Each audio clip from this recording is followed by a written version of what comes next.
Hello everybody, welcome to the Emmanuel Centre for today's Brexit Party launch. There's a bit of feedback on that. I can hear that it's 1212. Hello, my name's Leslie Caton and that's crunchy and I can hear an echo and it's all nice and it's weird listening to your own voice and it's so nice to see everybody here. Philip, nice to see you. How are you getting on with all the things that you're doing? Hello everybody. Excuse me, can you all be quiet please for a second? We're just going to do a sound check. Thank you. There's a little bit of feedback there, a little bit of echo. The mic is kind of feeding back. I can hear it when you're up here. Can you hear it, Dan? Yeah. Okay, it's coming out. There's a bit of feedback. Hello.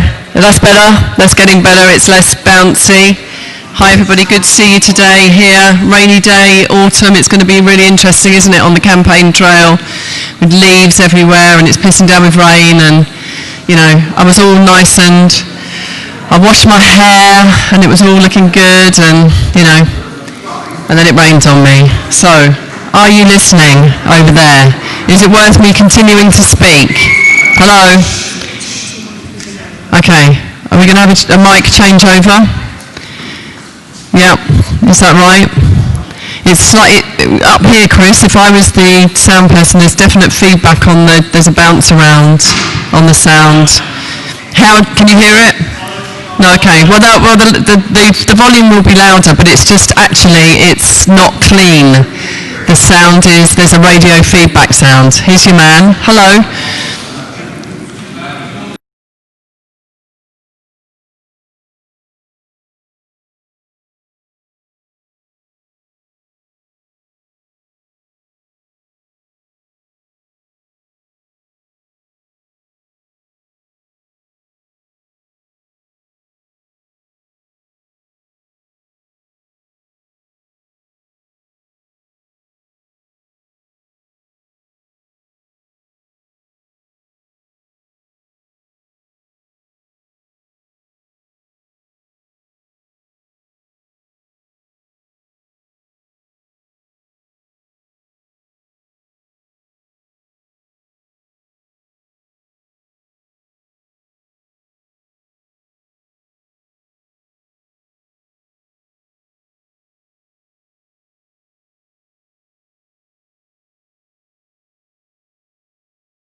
2, 3, 4.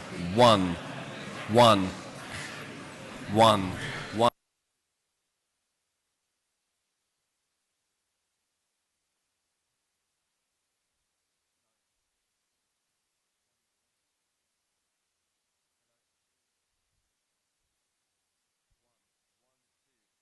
2, 1, 2, 1, 2, 3, 4. 1, 2, 1, 2, 1, 2, 1, 2, 1, 2. Is that done? Are you done? Ready? 1, 2, 1, 2.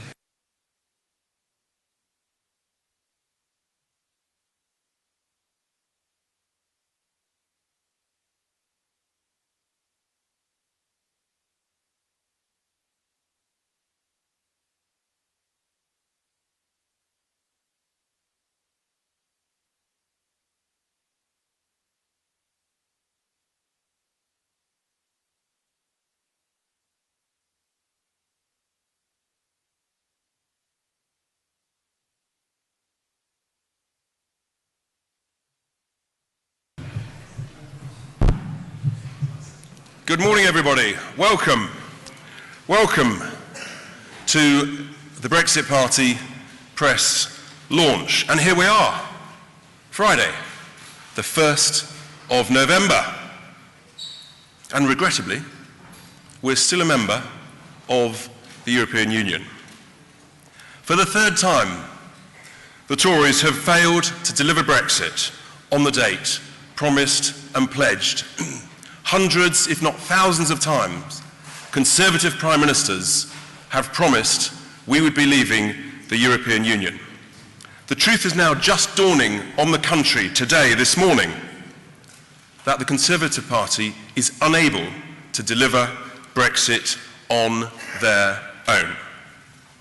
And finally, we now have the general election that this country needs to sort out this zombie parliament. Now, the Brexit Party, of course, is just 6 months old, and we've already had a huge, significant impact on politics here in the UK, and we have a major, major role to play in the outcome of this general election.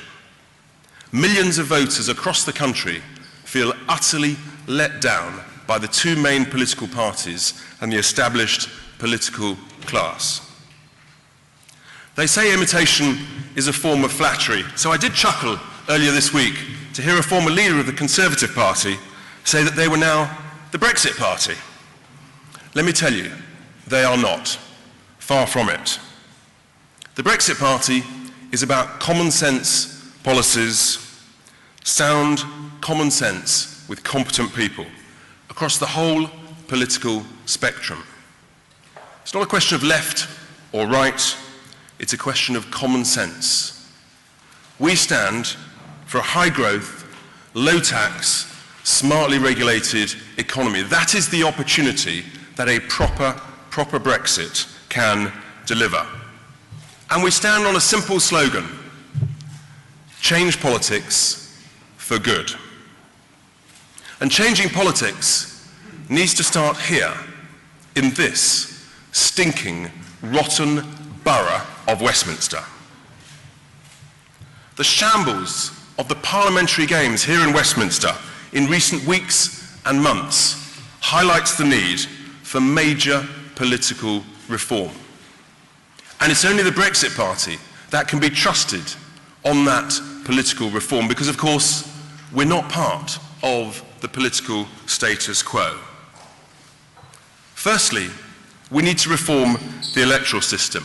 The first-past-the-post system hasn't delivered strong and stable government. It disenfranchises millions and millions of voters up and down the country. They vote, but their vote doesn't count. And millions of other voters don't bother to vote because they know that their vote does not count. We need a system of proportional representation. It is clearly needed, and it is needed now.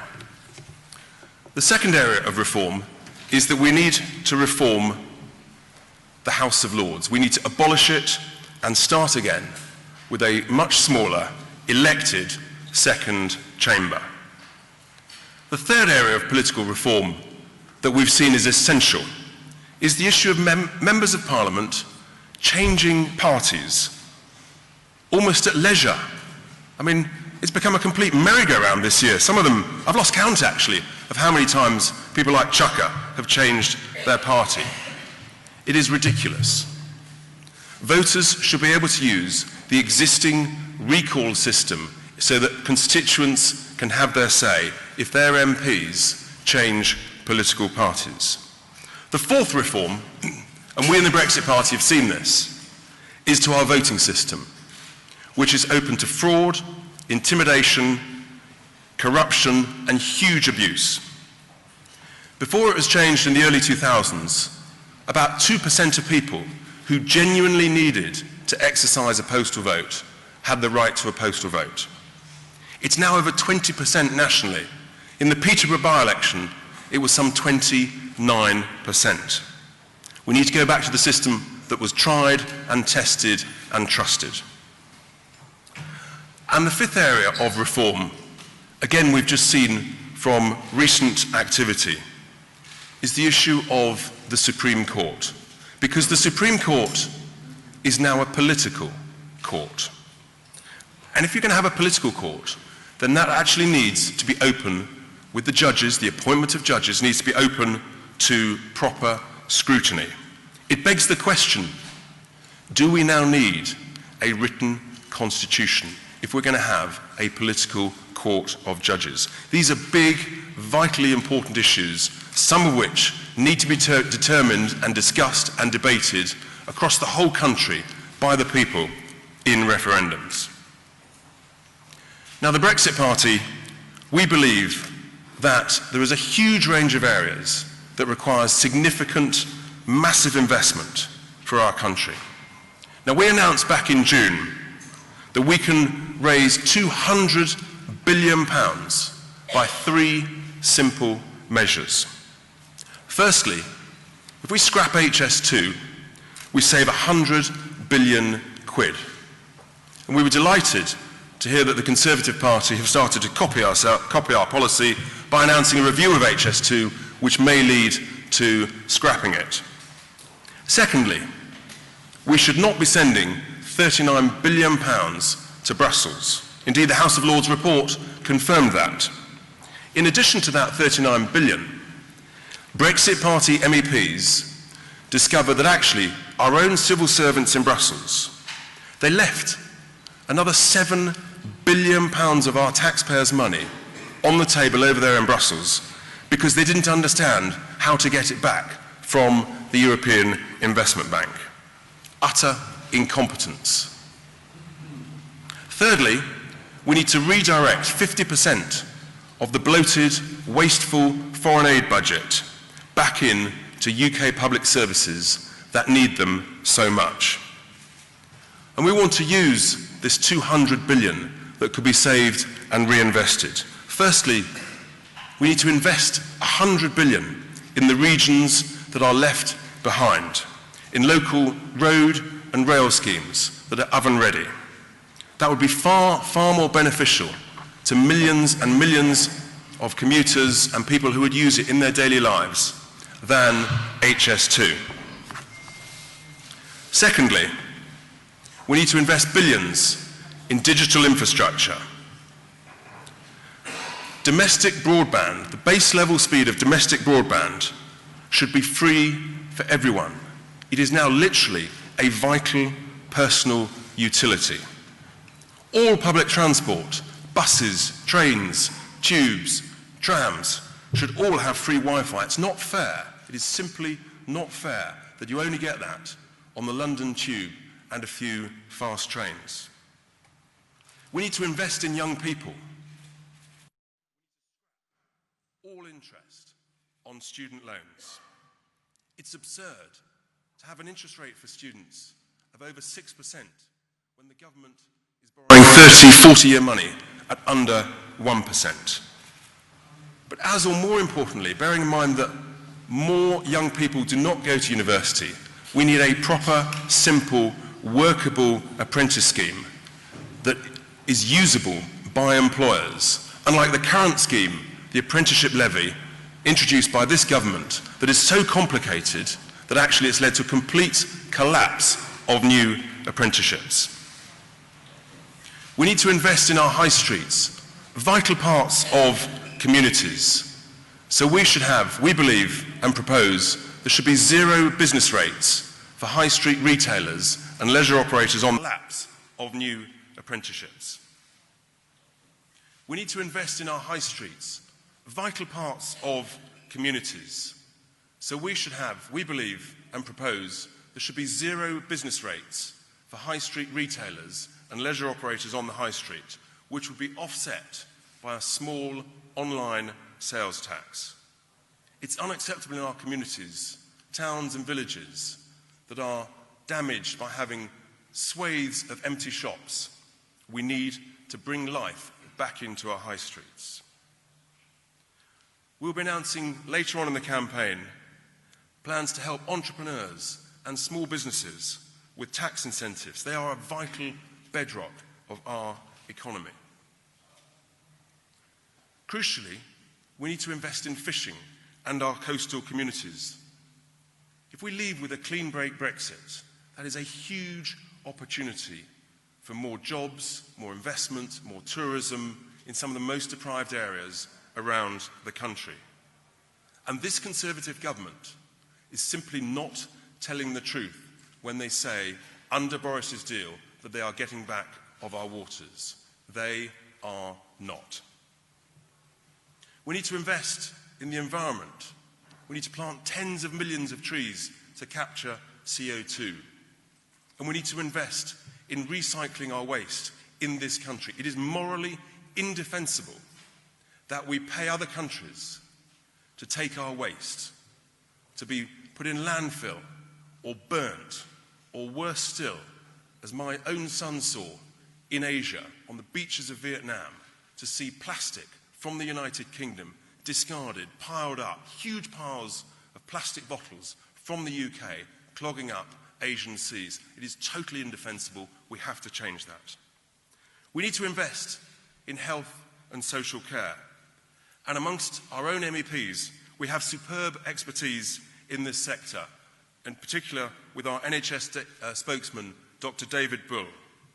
We need to manage these treasured, valued, essential public services much more efficiently so that we can get better outcomes of care much, much more efficiently.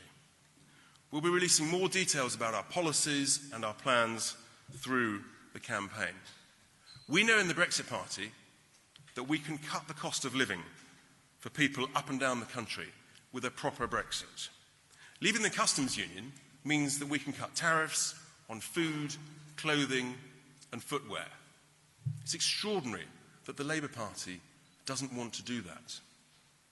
We know also that leaving the customs union means that we can protect and create thousands of jobs in strategically important national industries such as steel, such as defence and such as the railways. And we can create tens of thousands of good manufacturing jobs in free ports around the coast. And yet the Labour Party, unbelievably, doesn't want to create these thousands of manufacturing jobs. You can't do that if you stay inside the customs union. Huge opportunities if we do Brexit properly. So that's enough from me for the moment. I'm going to invite our MEP for the southwest of England, Anne Widdecombe, to come to the lectern and carry on. They won't see me if I come.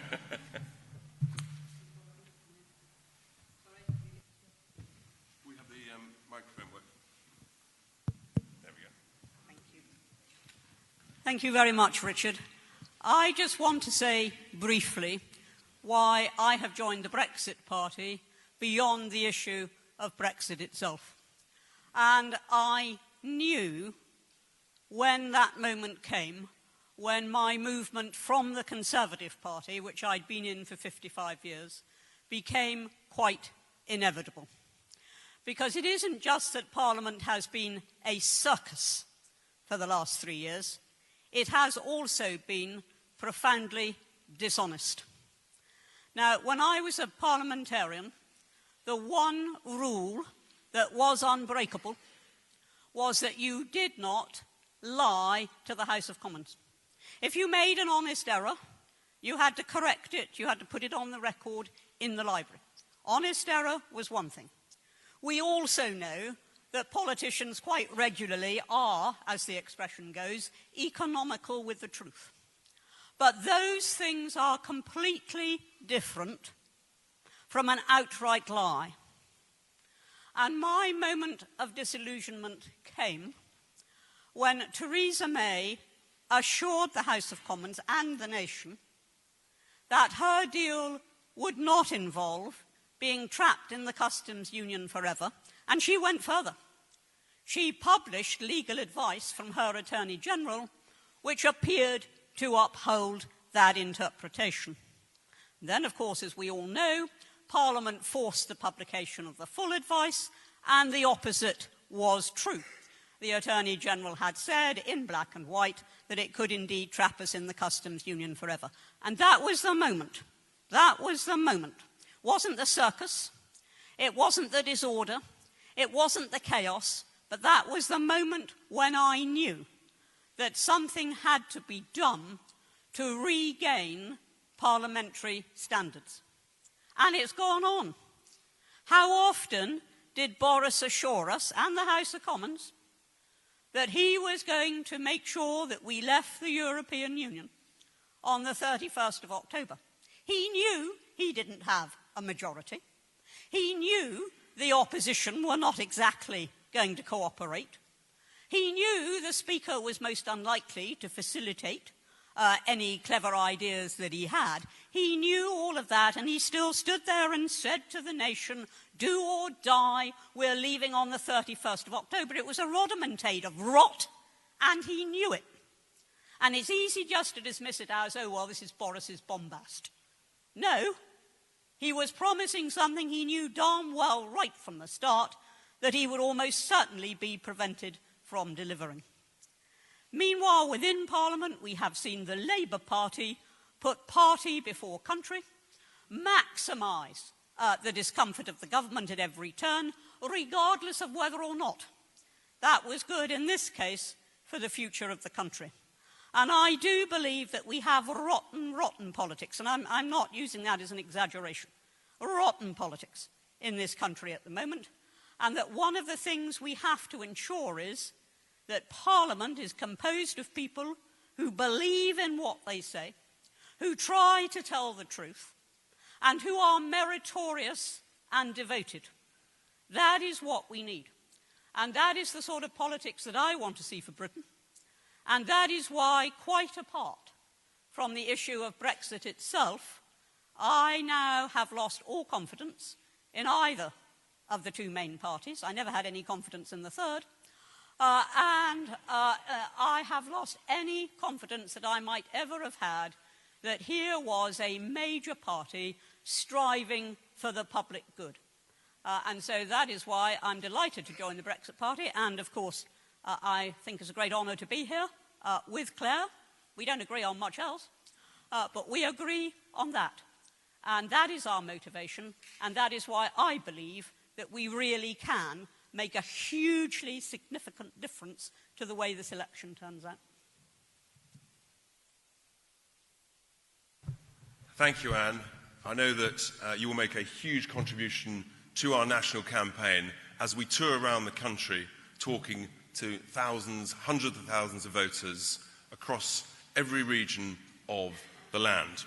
It now gives me great pleasure to welcome one of our other MEPs, who is the elected member of the European Parliament for the North West, Claire Fox.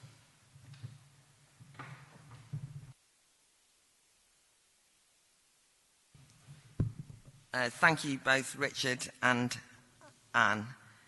I'm actually really excited by this election because voters now can take centre stage again, and it's about time. One of the frustrations, indeed one of the great tragedies of Brexit until now, has been, despite the fact there was an unprecedented public vote for change, a vote to renew democratic institutions and a demand for democratic accountability, Brexit was almost hijacked, owned and controlled by a technocratic establishment, and voters have been squeezed out and sidelined time and again. So it's great now to have the chance to pass judgment on a zombie parliament. But early on in this election, I think there's some evidence that traditional parties haven't quite learnt the lessons of the Brexit vote. Firstly, we've been told that the target Tory vote is Workington man.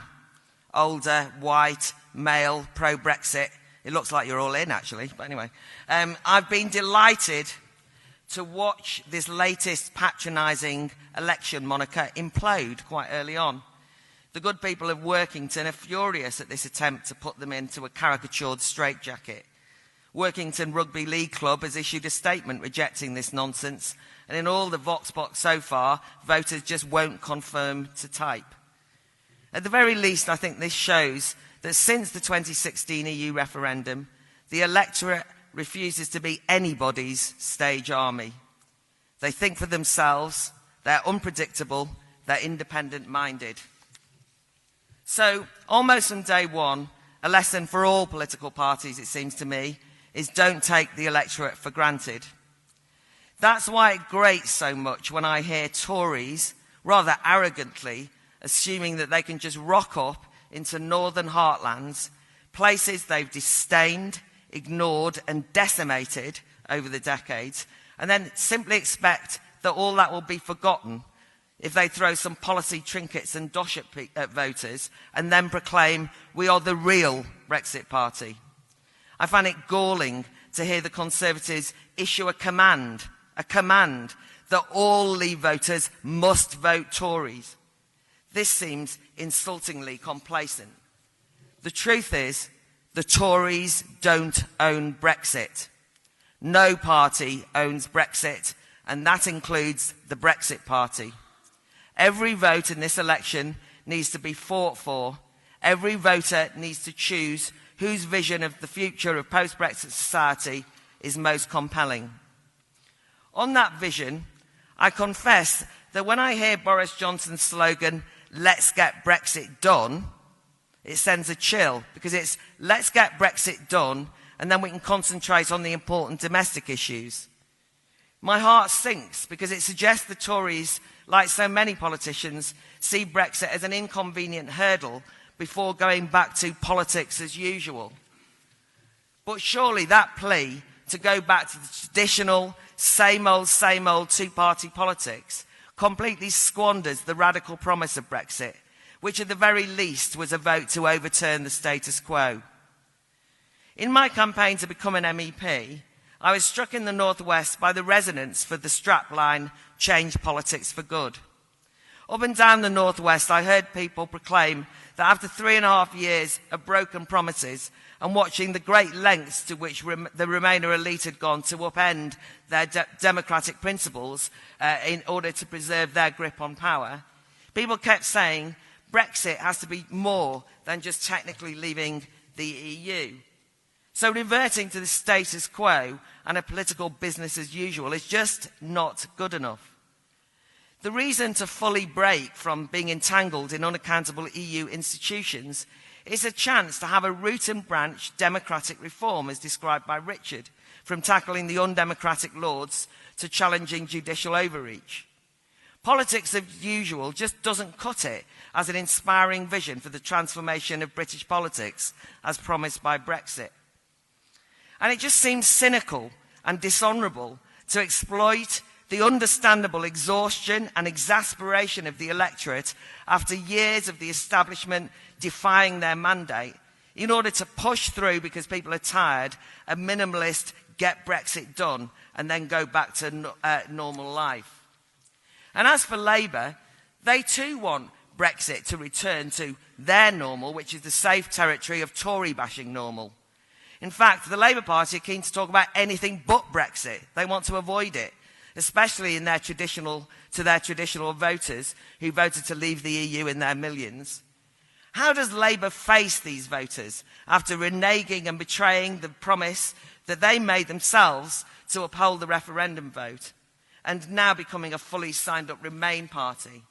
How can Labour look those Leave voters in the eye, having so many of them traduce Brexiteers as xenophobes, ignorant, far-right? Instead, Labour's strategy seems to be distraction. Anyone mentions Brexit, and they say, look elsewhere, look anywhere, not there, let's talk about Brexit. And so they retreat to scaremongering about privatising the NHS or bashing billionaires or whatever. Anything rather than face their own Leave voters' wrath over their cowardice and sellout on the EU issue. But it's also hard to take Labour seriously, or Corbyn's promise to spearhead a transformative project for social change, when the Labour Party continues to cling on to the coattails of the EU project. The same EU whose whole raison d'etre is to impose a regulatory system set up to protect business interests from any disruptive change or challenge, such as Brexit, which is why big business supports Remain. Labour's radicalism is in truth rather timid. Labour's true conservatism is illustrated when it proclaims that Brexit is a blank cheque for government to tear up workers' rights, and in turn the Labour Party credits the EU with protecting said workers' rights, socially progressive rights.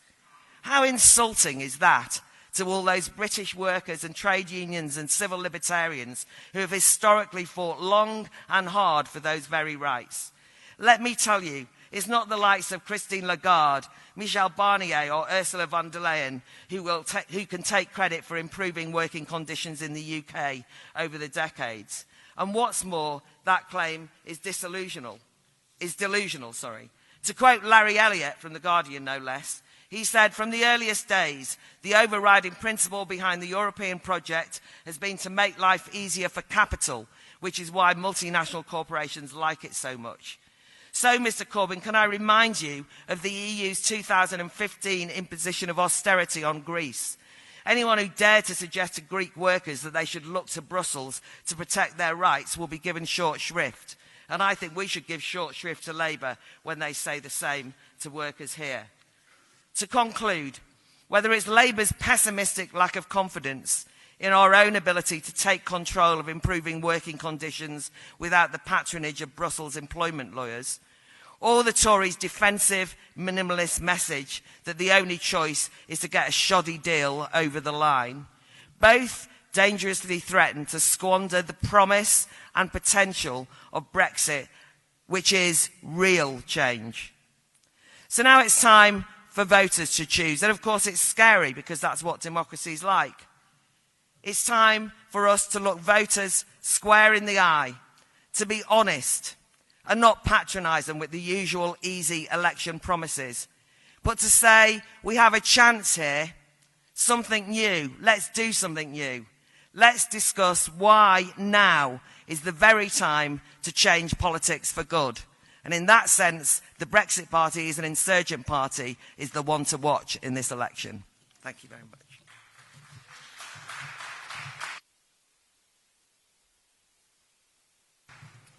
Thank you very much for that, Claire. It's extraordinary. What the Brexit Party has done since we launched is we've turned the anger of millions of voters into hope. Hope that actually there is the possibility of real change.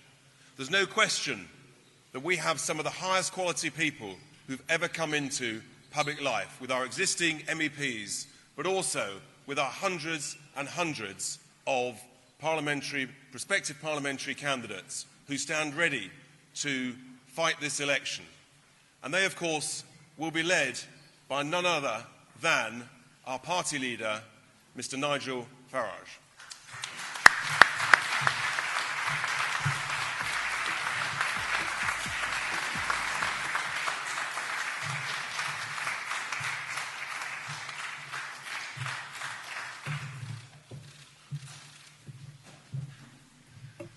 Thank you and good morning, everybody. It is November the 1st, and yes, we are still members of the European Union. Yet more broken promises, and indeed a breakdown of trust and faith, not just in politics, but actually in our entire democratic system in this country. And that is why I came out of political retirement to found the Brexit Party, because I thought something had gone wrong. And we'd even lost sight of what the Brexit vote was about. It was about us becoming an independent, self-governing nation. That's what people voted for, 17.4 million of them. And the sheer level of broken promises is astonishing. I mean, the Labour Party absolutely promised everybody during the campaign, after the campaign, and even in their general election manifesto that they would honour the result of the referendum and implement it. And yet, where are we now with Corbyn's Labour Party? Well, they're now promising us that if they win the election, they will go to Brussels and negotiate a new deal. They will put it to us in a second referendum, and it sounds like many of them will actually campaign against the deal their own government has negotiated. But they are offering us a choice of remain or effectively remain. And for 5 million Labour voters who turned out in that referendum back in June 16 and voted to leave, this represents nothing less than a complete and utter betrayal. It is a Labour Party that represents Islington, not Isloin, Hampstead, not Huddersfield, and Dalston, not Doncaster. And I have to say, the idea that these old Labour voters, Workington man, I think they're now described as, are suddenly going to vote for Boris Johnson and Boris's Conservative Party, I think is nonsense. I think we showed in those few weeks of the European elections what our potential appeal to Labour Leave voters was, because our highest scoring region was the North East, followed by, in fact, the results that took place in South Wales. So I think that the Brexit Party poses a very major problem to Labour, particularly in Wales, the Midlands, and certainly many parts of the north of England. And there are now so many Labour Leave seats represented by Remain members of Parliament that be in no doubt, in terms of winning seats, we view those constituencies around the country as being absolutely among our top targets. And perhaps to prove that point, in the course of the next week, I will be in the East Midlands, I will be up in the North East, I will be in South Wales, I will be in East London, and yes, next Wednesday I'll be in Workington as well. Something I think that was completely misunderstood the last time I did this, which was in 2015, when I led UKIP into that general election. Everyone seemed to think, media commentators, newspaper editors, that somehow, because UKIP were fielding hundreds of candidates, we would have a very negative effect on the Conservative Party. And the absolute truth of it, something that is now acknowledged by some, is that it was in fact the UKIP vote that disproportionately hurt the Labour Party in those 2015 general election. And actually, there wouldn't have been a Conservative majority if it hadn't been for the effect of the UKIP vote. So this continued lazy thinking that somehow Brexit voters are all Conservatives is nonsense. This issue is so fundamental, it crosses all normal political divides. And I am pleased that Jeremy Corbyn will no longer be able to say in this campaign that if we get Brexit, if we leave the customs union and attempt to enter into a free trade deal with the United States of America, that somehow that means that our NHS is for sale. I was talking to an American friend of mine on the radio last night who indicated that is well and truly off the table. And what of Boris Johnson's Conservatives? Well, look, I'd be the first to accept that he did inherit a very difficult position. You know, he inherited Mrs. May's appalling surrender treaty, and he did it with the clock running down to the 31st of October. And I don't doubt for a moment that he tried his best to improve it. And perhaps the one significant achievement was that Great Britain is not committed to being in the customs union, but the price of that was appalling. The price of that was Northern Ireland being hived off, which I think for him personally represented a really pretty dreadful breach of the promises that he'd made, at the DUP conference the year before. But it doesn't end there, of course, because now, if this treaty passes, and I very much hope it doesn't, it will lead to massive pressure in Scotland for the SNP to campaign for the same thing. Boris tells us it's a great new deal. It is not. It is a bad old treaty, and simply, it is not Brexit. What we are doing here is kicking the can down the road for at least a further 3 years, entering into another round of agonising negotiations. And Monsieur Barnier, who, by the way, is rather more brilliant at negotiating than our side appears to have been in the last 3 years, Monsieur Barnier has set down the terms already. We are committing in an international treaty that Boris Johnson wants Parliament to vote for and for us to ratify. We are committing to negotiating for up to 3 years in line with the political declaration. And that means we're aiming for regulatory alignment. Yep, everything from financial services to fisheries would, if we do this trade deal, be tied to EU law. We will not in any way be taking back control of our laws, our money, or our borders. And I am actually grateful to President Trump for making it clear last night, doing it in a way he didn't want to hurt Boris Johnson. He's a fan of Boris Johnson. He thinks that Johnson has brought great energy to the job. But putting it very simply, that if we continue down this route, there will not be trade deals with the USA, or indeed, I don't think, any other parts of the world. Boris's deal gives us all of the burdens of EU membership, but no say whatsoever. And it will not get Brexit done. In fact, what it will do is lead to a campaign in which people say, we have no voice, we have no vote, we have no veto in the few areas that they're left. It will lead to a campaign for us to rejoin, a campaign that if it was put to a referendum, I have no doubt would actually succeed. So I want to urge Boris Johnson to reconsider the detail of what is in those two documents. And I say that because he gave an answer in the House of Commons on fisheries. He gave an answer in the House of Commons on Northern Ireland exporters to Great Britain. And both of those answers simply weren't true. And that suggests to me that in his desperate desire to get rid of the backstop, to bounce Parliament, sitting for the first time on a Saturday in 37 years, to bounce them into agreeing it, I'm not sure he's actually looked at the full details himself. A general election is a chance to press the reset button. A general election is a chance to pursue a different agenda.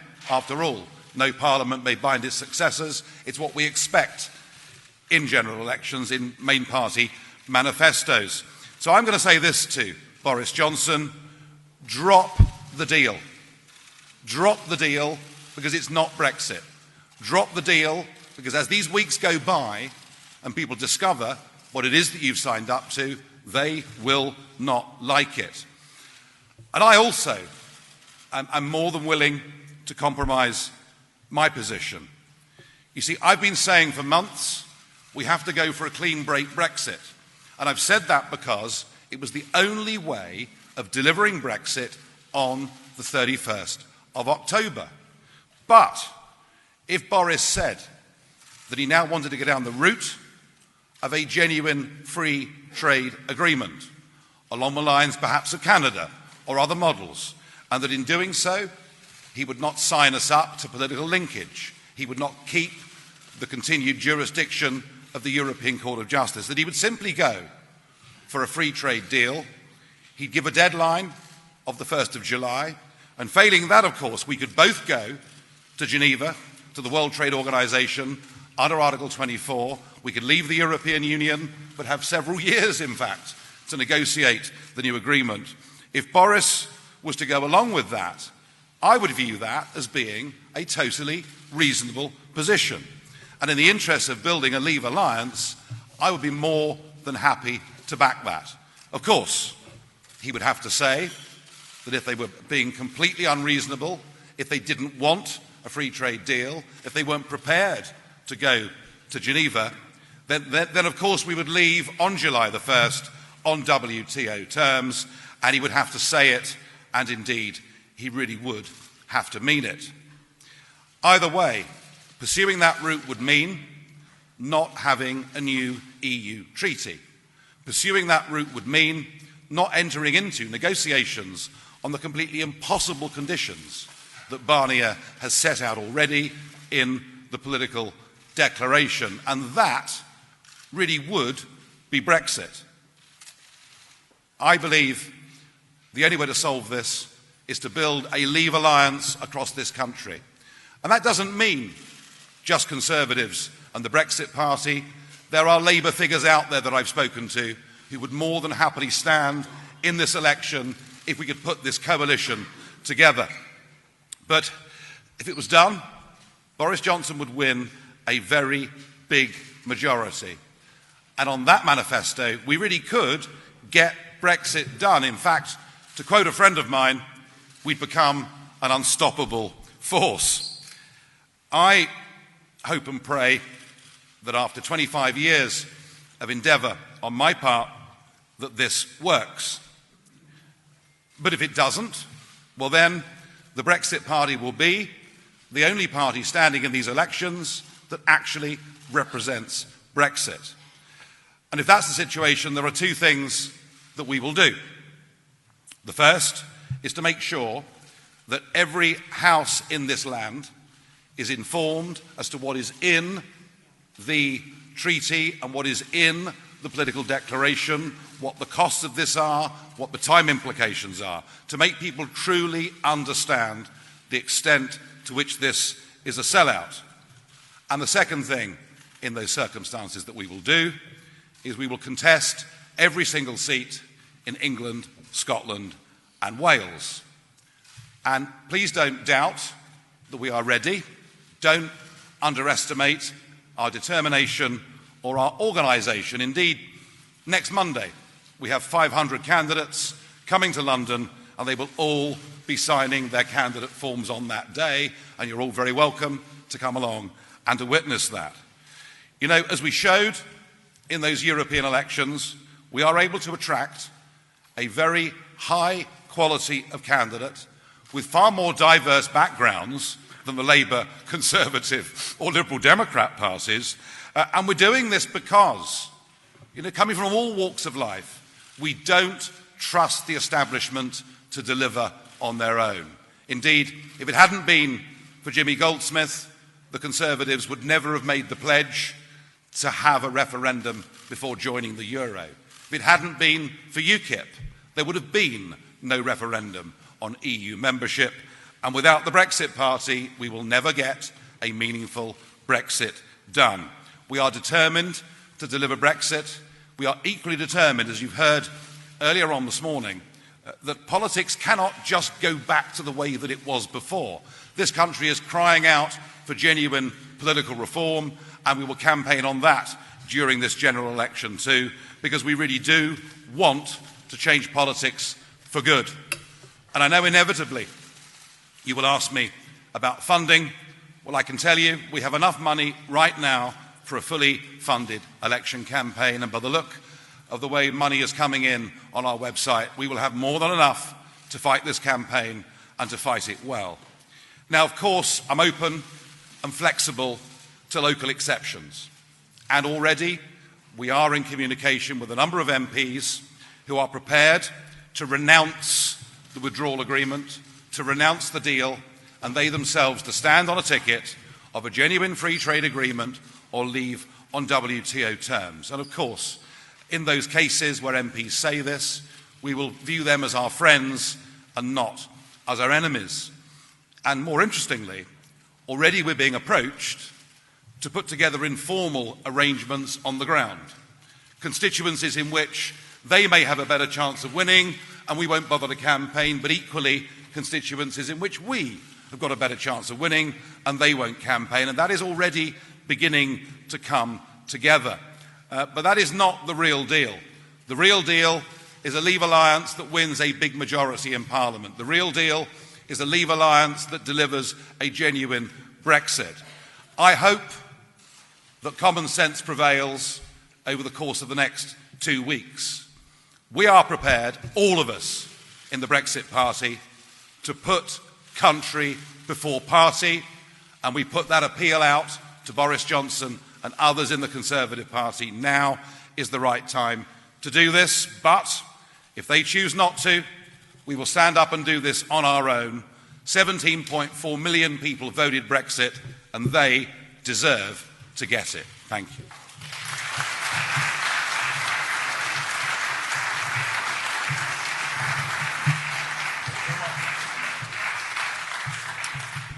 Thank you, Nigel. So, I know Nigel's got some specific interviews with broadcasters and also with the print, but we'll have about half a dozen questions here in front of everybody. So, who'd like to start? Well, you've got your first hand up. If you say your name, where you're from, thank you very much. Hi, William James from Reuters. You talked about what you would do if Boris didn't accept the deal. You'd stand MPs across the country. How many MPs will you stand if he does accept the deal? And also, how long's he got to consider this deal? Well, nominations close on the 14th of November. So in theory, we've got up until the 14th of November to do this. That's as good as useless. So we've got up until the 14th of November, in theory, to do this. Look, you know, we absolutely recognise that they are a bigger party with a much bigger footprint on the ground in the constituencies than we've got, and we would be utterly and entirely sensible and reasonable. But it would be fair to say there are around about 150 seats in this country that are Labour-held constituencies that the Conservative Party have never, ever won in their history, and for cultural reasons they're not going to win at this general election. And that, I think, is how a deal of this kind would work, a non-aggression pact of this kind would work, and I think it would be to our advantage, to their advantage, but most importantly, to Brexit's advantage. So all of that could be discussed, and we are, as I say, for us, despite the fact all of us on this platform in the last 6 months have put a lot of our lives into building this new political party, for us, the issue matters far more than the party. This is a big moment in history, and I actually feel that we're so close to getting that majority in Parliament and to getting a real Brexit delivered. And I just really hope, as I say, that the Conservatives genuinely rethink and reconsider this. This is a one-off opportunity. If we don't get it, and if we do finish up with that withdrawal agreement, then frankly, I think it's the end of Brexit, because it's a deal that is just so bad. Right at the back there, yes, sir. That's it. Thank you, Ben Kentish, The Independent. Mr Farage, what conversations are going on with Boris Johnson and other members of the government about this offer that you've made today? Have you had conversations, and will you be having them in the coming days? I think there are more conversations this morning going on between Downing Street and the White House than there are going on with us, to be honest with you. Look, we have not spoken formally to anybody about this. We've spoken informally to people in and around and close to the Prime Minister. My understanding is there are some within the inner sanctum who think this is absolutely necessary. There are others who think it's the last thing they would ever do. Others who think we'd almost rather lose and then blame the Brexit Party afterwards than come to an accommodation. What I do know from the month of September, when Richard and I travelled right across the country doing a series of big public events, is that everywhere we go, we meet local associations who are absolutely desperate to do this. So I'm convinced that there's a big majority, actually within the party, that want to do this. Maybe one or two roadblocks in Downing Street. Right, just to the front here. Angus Walker, ITV News. Isn't it more realistic in terms of delivering Brexit for voters to vote Tory? Could a vote for the Brexit Party actually block Brexit? If Mr Johnson stands on the deal he did in Brussels 2 weeks ago and on implementing that treaty, That is not Brexit. And that's the point. It's not Brexit. It doesn't free us. It just kicks the can a few years further down the road. It's not Brexit. So in those circumstances, we would be the only Brexit choice. And here's Boris Johnson's problem. You know, with the sheer level of Brexit exhaustion, he comes back from Brussels and cries victory. And everyone says, oh, thank goodness for that. We've got a breakthrough, isn't it wonderful? And then it's put to Parliament, or supposed to be put to Parliament. Sir Oliver Letwin rather changed that, but put to Parliament before anyone's got time to even read it or to understand what is in it. And Boris Johnson's big problem is this. If he thinks he can survive 6 weeks on the basis of what's in those documents, without the country waking up and without Brexiteers being appalled by it, he's got another think coming. So I think there is, as I say, a couple of weeks in which he can press the reset button on this, and I very much hope that he does. Well, look, I don't know what the likelihood is, and it doesn't have to be a pact, it can be a non-aggression pact. There are lots of different ways this can be done, but the idea of building a Leave alliance is one that I genuinely believe in. Hi, John Johnson, Politics Home. Are you planning to stand as a candidate, and if so, in what seat? I'm going to announce all of that in the next few days, but right now, to say what I'm doing or Richard's doing would be a massive distraction. You know, this is our big chance today to set the stage, to say we're very, very prepared to compromise, to work with other people, to build this alliance, but equally that we're ready to fight across the country. I would answer that question in 2 or 3 days' time. Hello, Mr Farage. Paul McNamara from Channel 4 News. This is an offer which Boris Johnson is never going to be able to accept. Isn't this just a waste of 2 weeks? Well, it's not a waste of my 2 weeks. As I said to you, we'll be signing up 500 candidates on Monday. Come along and film it, by all means. You're very, very welcome. And they will be going out into the field and campaigning. In fact, many of them are out in the field and campaigning already. You know, I'm saying that we're going forward, we're ready, we're funded, we've got the people, we will fight this election on the basis of Brexit, political reform, and a whole other range of innovative policy issues. But we are prepared to put country before party.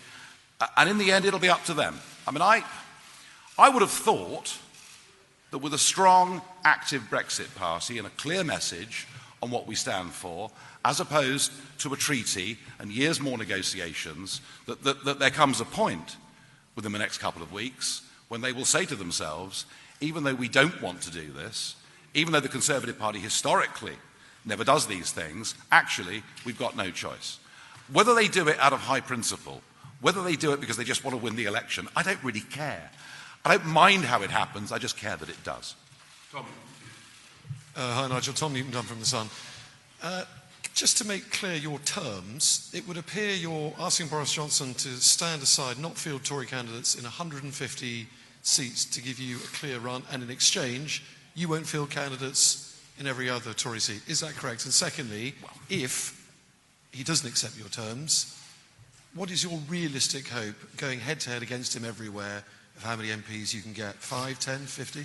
On the first one, Tom, look, it's a negotiation, you know, but I've laid out what the upper end of expectations would be. All right, the very upper end. We are reasonable, sensible people. We want to get this done. In terms of winning seats, well, look, you know, no one knows more than me how punishing the first past the post electoral system can be. I know it better than anybody, and it's difficult. The difference, Tom, this time is there are now many more seats that are 3 or 4 way marginals, where a score of 31% can win seats. So I'm not going to make any silly, wild predictions, but it's going to be much easier to win seats in constituencies in this election than it's been in modern history. We've got time for about 3 more. Kate. Hi, it's Kate Proctor from The Guardian. Nigel, is the stumbling block to you forming this Leave alliance specifically the fault of Dominic Cummings?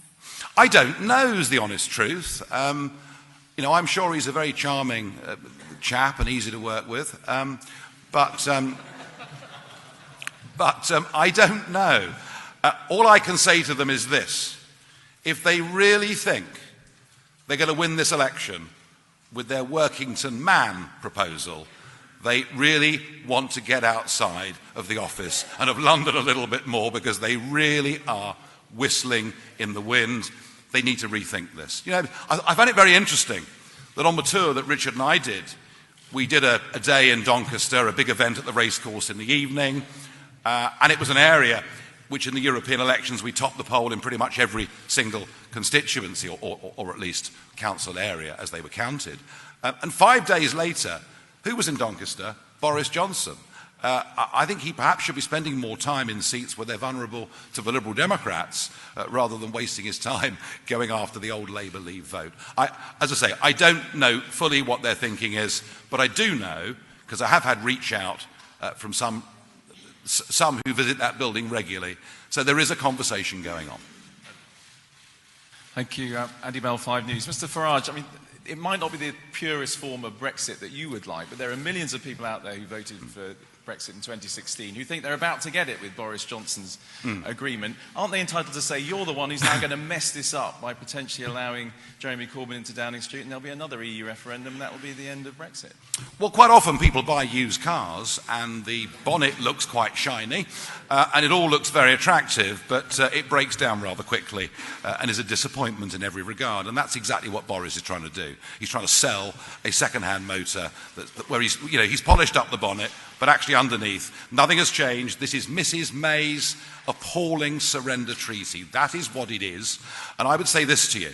Do people want resolution on this? Of course they do, and I understand that completely. But this is not Brexit. If he decides that he can go on selling this as Brexit, very good luck to him. Because I think by the time December the 12th comes along, the country will understand what's in it, will understand that it's not Brexit. We will make sure of that.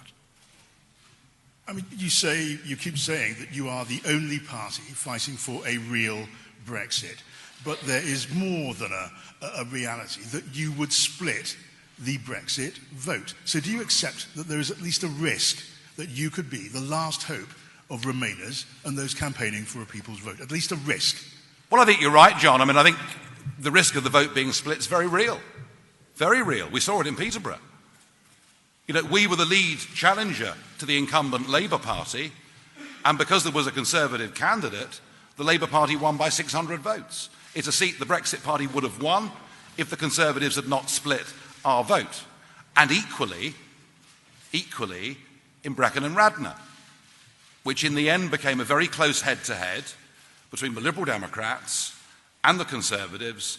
The Liberal Democrats won by a relatively small margin, and the Brexit Party vote, although a weak seat for us, was in double digits. There's a classic case there of 2 parliamentary by-elections that we've seen since the European elections that both could have gone to Leavers and both went to Remainers. So I would say this actually cuts both ways. And that's why the logic of doing a deal, and I've explained, in answering Tom's question, that we are not asking for a vast number of seats compared to what they would need. This actually works. The mathematics works. And this isn't just me. I mean, Professor John Curtis himself has looked at this and said the mathematics of this works. Deal, you do accept, without a deal, you could be risking Brexit. No, this deal isn't Brexit. That's the point. Right at the back.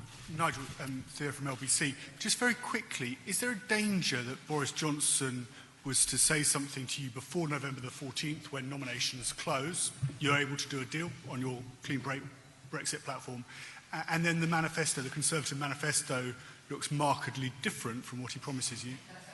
Well, he is good at changing his mind, I'll grant you that, because he's talked about Mrs May's awful surrender treaty as being vassalage, and then on the third occasion voted for it. So he does chop and change a little bit. Look, I think it's actually very simple. There is 2 weeks to put together a Leave alliance, and it needs to be done. Last question, just here in the middle. David Reid, CNBC. Do you think the Conservative Party is looking at the polls, and if they are, they're thinking, we don't need this offer? Well, if they want to think that, that's absolutely fine. If they want to think that, that's absolutely fine. If they think that suddenly, after years of letting people down and breaking virtually every manifesto promise they've made at election after election, that they can stand up as the Conservative Party and all the Leave voters in the country will say, hooray, we are all going to back Boris Johnson, they don't understand the makeup of Brexit voters in this country. No one party owns the Brexit vote, and that even includes the Brexit Party.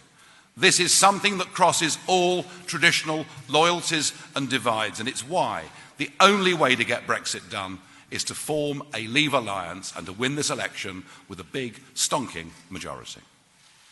Great. Thank you. Thank you very much, everybody. That concludes the formal part of the proceedings. I know we've got some individual interviews and things booked, so thank you very much indeed. Enjoy the rest of the day.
I know. It's time for a professional.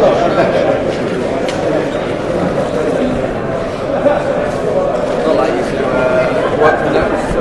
No, not at all. Yeah, of course. Order sometimes. That's what you've got to get. So you're very good. Not me. No. But this ain't a rally anyway, is it? No, I like to. Bit of music. You know what? I don't even take it as a No, I like it. I'm bringing my board to my journalism. It's warm. Well, it's not going to be through this campaign. So we dragged it out of the Jeff, do you know Wellington on Wednesday? I think it's Wednesday. Whatever. It just makes sense. Yeah. Okay, whenever you're ready, Lewis. Yeah, you ready? Okay. So, Mr. Farage, let me get this straight. Your offer to Boris Johnson is that basically he needs to drop the withdrawal agreement, then have an FTA, and you, in exchange, will give him an alliance in this election. Absolutely. Not just an alliance, but support him. Want him to win, big. The problem is this. He inherited a very tough situation. He inherited a new EU treaty that Mrs. May negotiated. The clock was running there. He did his best to improve it, to try and get it ratified. It didn't happen. I'm pleased that it happened because it didn't actually push Brexit out. Now there's a general election. It's a great chance for President drop the Brexit and then we can go for a genuine Brexit. Something based on trade, not population. That is not going to happen. Is there any compromise on your part? Yes, of course. I've made this clear. I've been calling for clean trade Brexit, but I'm quite prepared. He's going to go for a genuine free trade. But that's what he's going to do. He said he's what he's going to do. Sorry, under the terms, if you read the treaty, the terms of the it means full regulatory alignment for the United Kingdom. Genuine free trade is going to have that. I'm talking about trade, not politics. He goes for that. Not only would we support it, he would a massive against. Have you not read it? I've read the political declaration. Very good, and it says regulatory alignment in social policy, employment policy, environmental law, and Labour MP leads. Labour MPs are saying exactly the opposite. It's got they genuinely haven't. But just on the politics of it, you must know he cannot suddenly turn around to his parliamentary party, to his party, the European Union, and say, well, Mr. Farage wants me to drop it, so I'm afraid I'm going to have to drop it, all that work. How is that the way to proceed? Well, I tell you you what, it's a general election. They give every party a chance to start. That's what general elections are for. So there is a chance. You really think that? You think oh, there is a chance to do it. Of course there's a chance to do it. And also, let me say this. The longer the public have to look at that agreement, the less happy the electors are going to be. And I think if we get to the second term, and he is trying to defend withdrawal agreement for Brexit, he's going to have a very real problem. A lot of people say he's not making an offer, so you know he can't. You are playing a very Brexit game. I'm making an offer. Saying, oh, it's okay. I'm making an offer. I'm making an offer. I desperately want it. I think we can. Why not? Why not? He just spent the last few months negotiating something with the European Union. Because he had the entire party. Because he had a deadline. Because he had a deadline to work. He's doing his best to do it. Now, it hasn't happened. The chance of things merging in, please. Otherwise, if he does go through, if he wins this election, and this goes through, it is not Brexit. And so, assuming he doesn't accept it, maybe no way, well, let's assume that he doesn't, you will then go around the country fighting him just as hard as you'll fight the Labour Party. I think we've got a better chance of winning Labour seats than they can completely turn their backs on their Brexit promises that they made in the general election and indeed during the referendum. But look, if he's not prepared to go for something that was recognised as Brexit, then we'll. And so, ultimately, you will be fighting just as hard, even though we're saying that yes, we've got a chance of winning Labour seats, ultimately, we will fight.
Goodness sake, we haven't got the right insurance. You